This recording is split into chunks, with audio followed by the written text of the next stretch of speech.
Big money, new maps, and the highest stakes in the country. From the race for Attorney General to the showdown for Senate, Battleground Texas is your front row seat.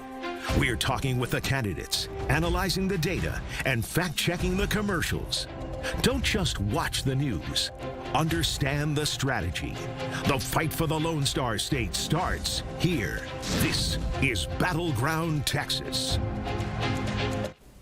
Welcome in. I'm Stephen Dial in Dallas, and early voting for the March 3rd primaries begin tomorrow. Here's what's making headlines today. Now, the back and forth on the Republican primary for U.S. Senate continues to heat up. Attorney General Ken Paxton is already starting today a multi-city tour trying to tap into the grassroots for the Republican primary. Meanwhile, incumbent Senator John Cornyn staying on that pace and that message of electability with this $10 million war chest. In other news, up here in North Texas, the Housing and Urban Development, HUD, they have opened a formal investigation into a property known as Epic City. Now, that is over their advertisement of, quote, calling it a Muslim community.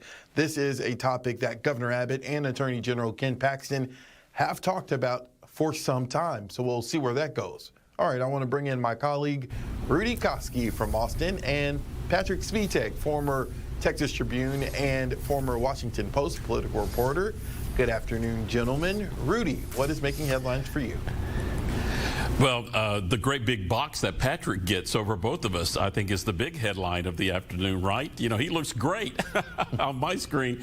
Good to see you, Patrick. The headline for me, Governor Greg Abbott noting how applications into the new school choice program called Education Freedom Accounts exceeding 100,000 right now. Insiders tell me the program expected to be popular, but the so-called student-led ICE walkouts, like the ones here in Austin and had another today, are fueling interest from parents who initially didn't support expanding school choice. So the headline, immigration walkouts seem to be morphing into campaign ads for candidates who voted for and pushing school choice. There, Stephen.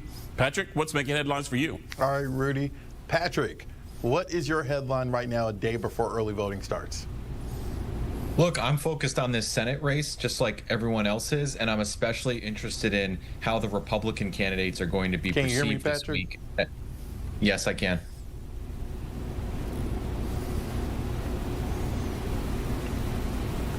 I'm focused on this Senate race just like everyone else is, and I'm especially interested this week in how the Republican candidates are going to be perceived on the campaign trail as they really get out there and pick up the pace with in-person campaigning. So much of this Republican primary between John Cornyn, Ken Paxton, and Wesley Hunt has been playing out on social media, has been playing out on TV ads and digital ads and radio ads. And so I'm interested to see how actual voters on the ground are responding to the increased pace of in-person campaigning by all these candidates this week. All right. Now, a race that has been impacted by the redistricting, the Republican effort to gain more seats in Congress, Texas 33. It's pitting a former member of Congress against a current member of Congress, Colin Allred versus Julie Johnson, and it's starting to get a bit heated. You know, in the last election, folks got the congressman in many ways. In this election, they're getting the linebacker. And I'm going to make sure that I take on bad behavior wherever I see it. All he can do is try to tear me down and spread things that are just absolutely not true because he doesn't have a record of his own to run on. And I think that's why we're getting so much support in this race. Making thousands from the company ICE uses to track and detain our neighbors. What is your response to that ad? Well, you know, he's not offering anything to the voters that he's going to do anything for them. All he can try to do is spread lies and falsehoods and try to rip apart a Democrat who's been working really hard in Democratic politics here in Dallas for 30 years because he doesn't have anything to offer himself. And it's really disappointing that that's where he has chosen to put his campaign. You know, I'm focusing on the things that I'm doing in Congress to help people, affordability, housing, fighting ICE. It's important for folks to know that if you get elected and you're a week after you're sworn into Congress, you buy stock in a company that's one of the main companies, Palantir, behind the surveillance state and efforts that ICE and this administration are using to terrorize our communities, and then you sell it months later at a large profit, that folks should know that. And this is all reportable. This is not my opinion. This is stuff that folks have to report. Do you think this frustration against ICE will translate to people showing up at the polls? Oh, absolutely. You know, people are very worried and very concerned about ICE. They're unhinged. They're terrorizing people. And that's one of the biggest distinctions between Colin Allred and I. He voted to allow ICE to do this. He voted to allow mass deportations. He voted to fund them. I voted against all of those things time and time again. And voters really see that clear distinction. Congresswoman Johnson says that you and your voting record support these types of ICE enforcement. I want to give you an opportunity to respond to that. Yeah, I think most folks know that I have not been in Congress during this version of the Trump administration, that I was in Congress for 4 years during President Biden's presidency. And that if you're talking about, anything that happened during then, that's a very different administration, a very different ICE, a very different time. And it's kind of, wrong and misleading to try and tell folks that it happened now or to indicate that it's happening now. Okay, when we come back, we're talking another North Texas congressional district impacted by redistricting, Texas District 32.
Welcome back. Texas District 32 was once a blue seat held by Colin Allred that was flipped to blue.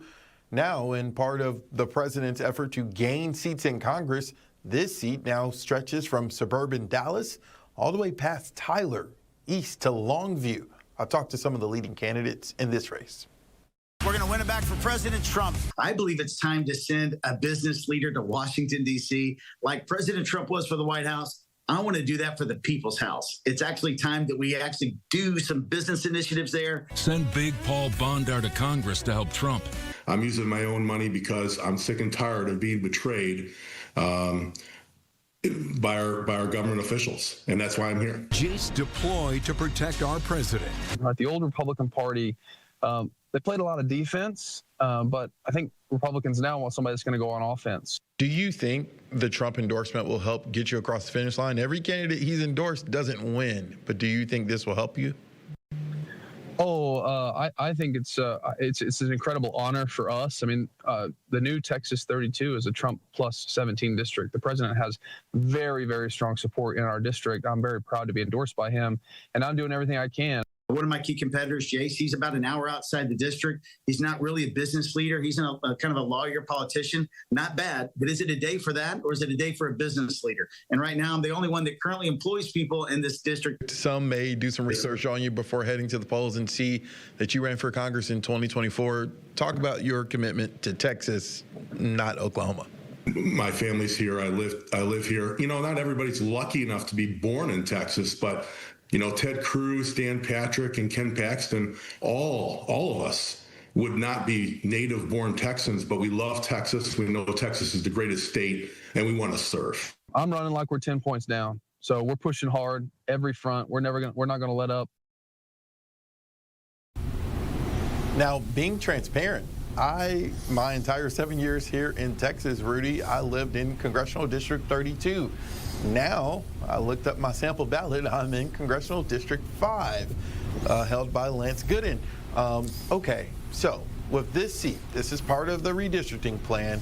It now goes from an urban Dallas district to now a rural East Texas district. Does this mean this will be a pickup for Republicans, in your opinion? Yeah, Stephen, a lot of musical Yes, chairs going so. on. I mean, this is odds one of the favor that kind of flip, but the GOP field, which is a very large one in that district, is mostly unknown, and it's a good bet that there's going to be a May runoff. No. The big issue for Texas 32, I think, seems to be water. Rural communities versus a thirsty metroplex. And, you know, Democrats are not just walking away from that race. It's currently bright blue seat, but yeah, it's going to go maybe maroon. Those two Democrats vying for the party nomination, they seem to be trying to attract moderates, independents, using Colin Allred's old playbook from his failed Senate bid. But that playbook, it's worth noting, is currently political baggage for Allred. You know, it's something that he's trying to leave behind in his bid for the Texas 33 nomination. So it's interesting to see how all the Democrats in that race are doubling down in 33 on an open border policy, calling for defunding immigration enforcement. The fight over who can go hard or left between Allred and Johnson, that's being cheered on by the long shot Republicans who want to be on the Texas 33 November ballot. Won't be surprised if we get an election night surprise in either of those districts, Stephen. Yeah, for sure. Now, Patrick is back with us. Patrick, this seat is now rural. It goes to East Texas. I mean, it is a large district. Your take on this? Yeah, as you heard one of the candidates say, this is a district that Trump would have carried by 17 percentage points in the 2024 election. And so out of the 5 new seats that Republicans drew for themselves in Texas, you could see how some of them could maybe be competitive for Democrats in this environment. But I don't think this is one of those seats. I think this is one of the sure pickup opportunities that they have here. And Trump has already made an endorsement here in backing Jace Yarborough. The big question is whether he can win without a runoff. And you talked with some of his competitors there, Ryan Binkley and Paul Bondar, who are self-funding their campaigns to an extent. And, you know, they are formidable in some ways because of that, at least when it comes to holding Jace Yarborough below that threshold to avoid a runoff. Rudy, where do you see another pickup happening? Could it be in the Austin area? Could it be in the Houston area for Republicans? Yeah, possibly in Austin, the new Texas 35 is designed to flip from blue to red. The redraw pushes longtime Austin incumbent Lloyd Doggett into retirement, deciding against a primary fight against fellow Democrat Greg Casar for the new D37.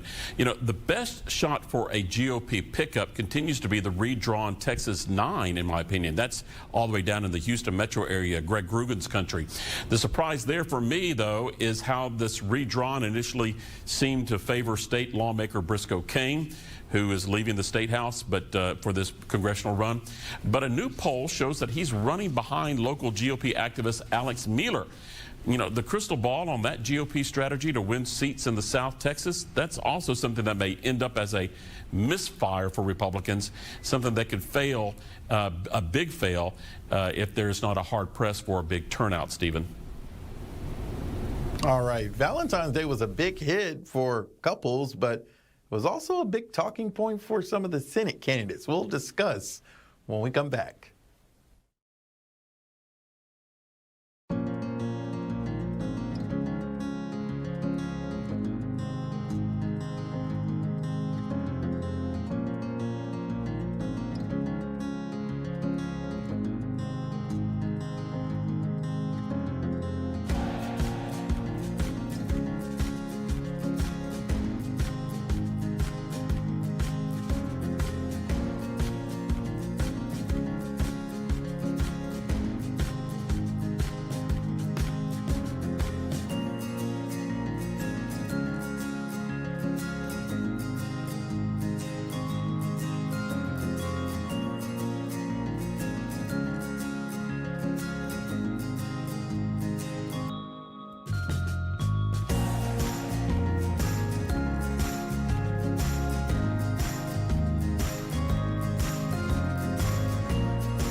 Do you remember those sweet Valentine's Day messages that you would get in the classroom?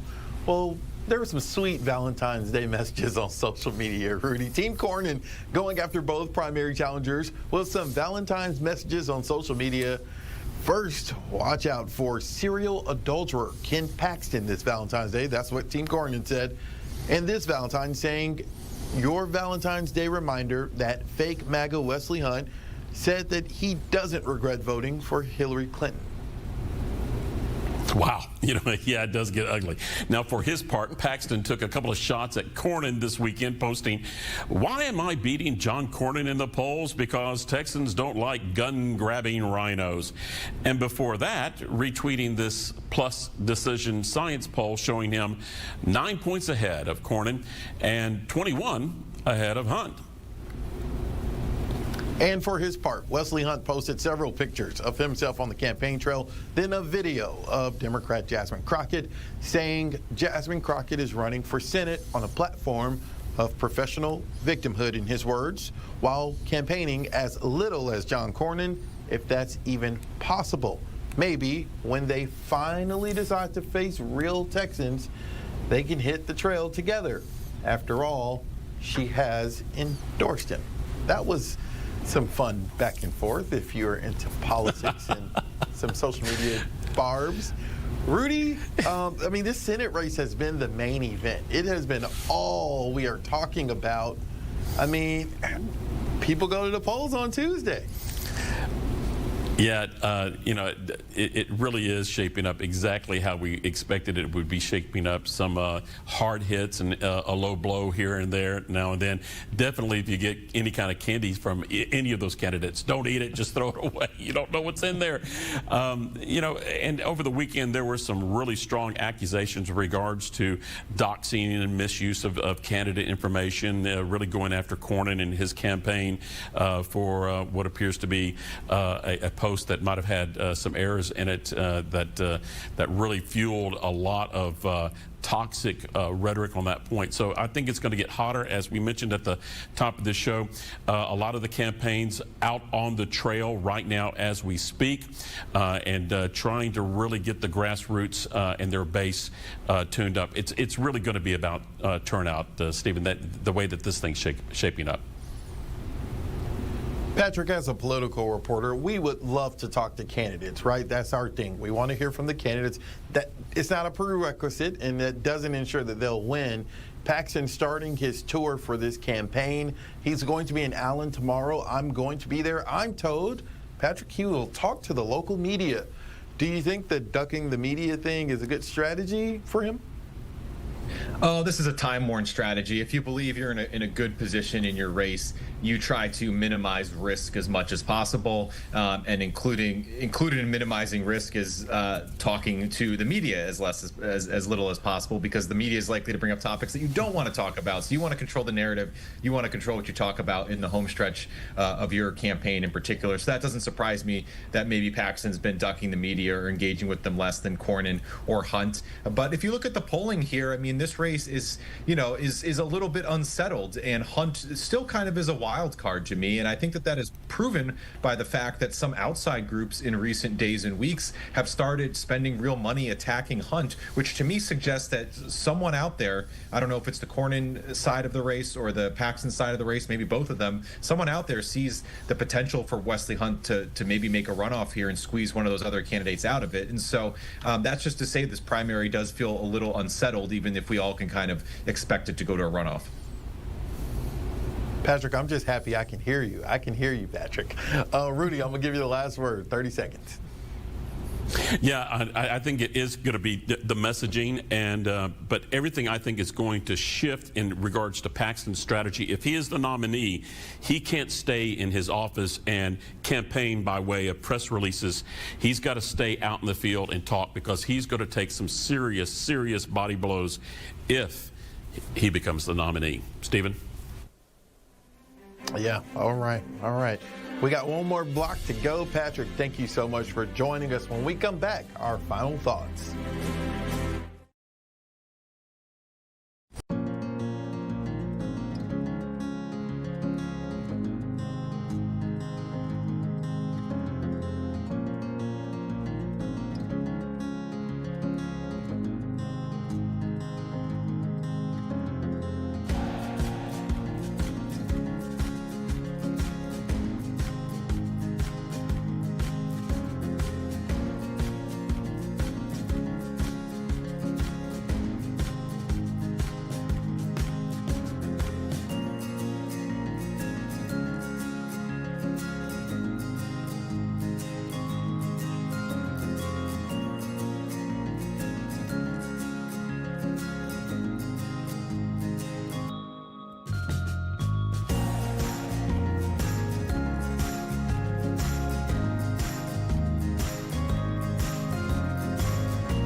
with early voting being tomorrow, Tuesday, I know you can't, Rudy, decide or determine a race just off of seeing what lines look like on the first day, but I will be interested in seeing, and it's like this every cycle, right? We hear all the commercials. People are tired of the commercials, and now it's finally time that voters can go to the polls and make their decision. I want to see if we're going to see long lines. Are they going to be in urban areas? Are they going to be in rural areas? Are there going to be any election issues? Of course, probably somewhere.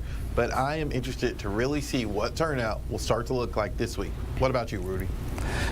I'm looking forward to even more political ads and, if there's going to be a strong turnout. But, we've talked a lot about the congressional races, especially in this show, but some local state house fights here in the Austin area, they're shaping up to be pretty interesting. 3 top Democrats are moving out of the Pink Dome, going for higher offices. The open seats include Vicki Goodwin's House seat 47. There's House seat 49 being vacated by Gina Hinojosa. House seat 50 that was held by James Tellerica. All will have Republicans on the November ballot going against the Democrats that are running. So GOP flips, granted they're long shots, but of course the real drama is probably going to be on the Democratic side of the primary, Stephen. Yeah, I mean, there's drama on both sides, so I can't wait. Okay, to see this episode or any of our past ones, go to our station's YouTube channels and keep the conversation going by hitting us up on social media. All right, we've warned you a lot. Early voting, it starts Monday morning. Tomorrow at 3 o'clock, we'll hear from Governor Greg Abbott after he makes a stop in casting his vote. It's Battleground Texas, and the ballot box is about to open.